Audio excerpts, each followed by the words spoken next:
have you been nominated for the XXL freshman this year?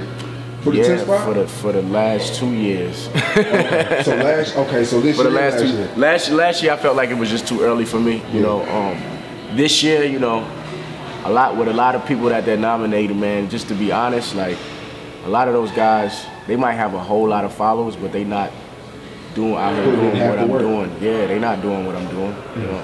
I'm trying to touch the people and say things that resonate and connect. So, definitely, you know, at some point I start feeling like that's not for me. You know what I'm saying? Yeah. Just to even be mentioning that, because I don't know if they recognize, you know, those types of talents. I think it's more about, you know, I feel like it's a popularity contest. Definitely. I mean, over the past years, it's been a lot of mumble rap. It's been a lot of, and you know, I like lyrical which is rap. cool. Exactly. I like both, but it's just like, I feel like a lot of the time they look more towards popularity. Absolutely. You know what I mean? It's high school, you know, who's the most popping in the school, you know what I'm saying? So you get the most recognition. So, you know, if you got the hit record or if you got all the followers or, you know, then that's what it is. But my path is different. My path is, you know, I'm trying to connect, so it takes a lot longer, you know, to be here 20 years and to set your foundation. It's, you know, I kind of look at it like taking the elevator and taking the stairs. You know, if you take the stairs, if you fall down one flight, you can get back up, climb the rest. But if your elevator drops, there's no foundation. You're over with. We'll never hear from you again.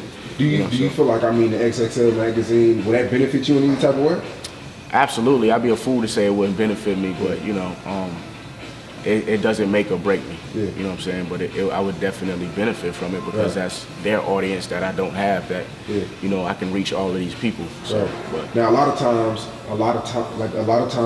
XXL, they'll skip out on somebody, and then like I said, this year could be a big year, and they may skip out on you, and then they may try to put you on there next year. Would you refuse to next year? Definitely.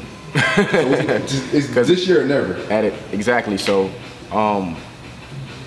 I won't even say it's this year, never. I don't get emotional about it, but you know, I love XXL. Vanessa Satin, like she's, you know, she came to one of my shows and just showed, you know, a whole amount of love. But you know, I still got to look out for the best interest of me. So, but I'd be a fool to say I wouldn't be on the cover. But I don't know, just my mood is different every day. You know what I'm saying? I feel different about it every day. So definitely. Now I didn't really know about you too much until one of my friends was like, "Yo, this dude Nick Grant can spit. Like this dude can rap." Because my friend know I really love rap. And I checked out one of your freestyles. I don't know if it was on. I don't know if it was Sweat. I don't know. It was one of those freestyles. But I was like, "Yo, this dude could really, really go." You know what I'm saying? Like, thank you, bro. Do you feel like talent really matters anymore?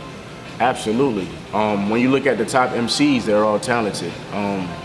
To be the king of hip hop, you have to be talented. You have to say something, but you also have to have the balance of making commercially, you know, commercial hit records or mainstream records. But to be Kendrick Lamar, you have to have talent. To be a J. Cole, and you know, to be a Jay-Z, to be a Nas, you know, you absolutely have to have talent to be the #1 MC, because that's what it's always built on. At the end of the day, people want to. You know, it's still serious. You know, you can't play with it. So, you know, to be #1, you got to have talent. So talent definitely matters. Right. Me and my homeboy, we had a big debate because I feel like it's only room for a Kendrick and a J. Cole. It's so many dope artists like yourself, Vince Staples, Mick Jenkins, and it's kind of like Mick Jenkins is dope too. Exactly.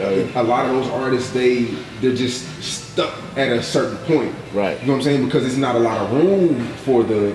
You know what I'm saying? Do you feel like it is enough room, or do you feel like, you know, in today's era, we don't allow that many conscious or, you know, talented artists to be at the top? I think that's a great point, and I never looked at it that way. Like, you know, it's not a whole lot of seats for the Kings. You know what I'm saying? It's, you know, I look at it like 5 seats. Definitely. You know, so I like the way you articulated it though. But yeah, it's like 5 seats, man. If you don't, you know, fill those seats up quick, and they not even full to me. You know, you might have, you know, right now people say, and I'm still out here by the way, but people only say J. Cole and Kendrick got something to talk about. But you just name 3, 4 artists that talk about stuff, but it just has to be at a high level where people have to keep seeing you every day. You got to be in their face all the time. So, you know, Mick Jenkins might get more recognition next year that fills up the seat. I might get more recognition next year that fills up the seat.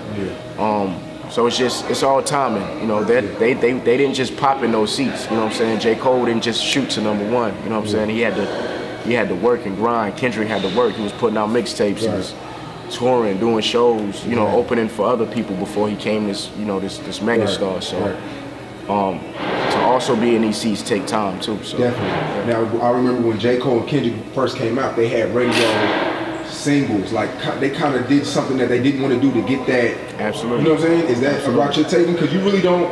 You know, I checked out your '88 mixtape and you know the Return of the Cool tape. Yeah. But I don't. Do you have a single that you're really trying to push, or you just like fuck it?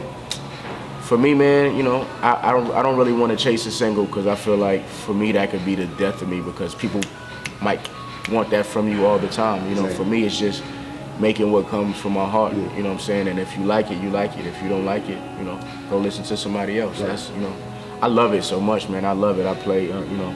For me, it's like when I was putting out these projects, it's still early for me. It's only been a year. You know what I'm saying? It's only been a year and I got 2 projects out. So I have so much time to grow. I have so much time to experience different things and take different routes in music. You know, even with your point too about like putting out certain records to get to that point, it's all about finding a happy medium. Saying something in these records, but having that bounce that people want to come to your shows and have fun to as well. So everything is about the happy medium. You can't just be, if you want to be one of the #1 guys, you can't just be this rap guy. You know what I'm saying? You got to have dope beats. You know, it's about your production as well, and a lot of people forget that. The first thing a nigga say when he hear the song is, yo, that beat is dope. That's the first thing somebody says, you know. So it's all about the feeling. The second thing is, damn, did you hear what he said? Did you hear what he said? So just that balance of saying something, but the music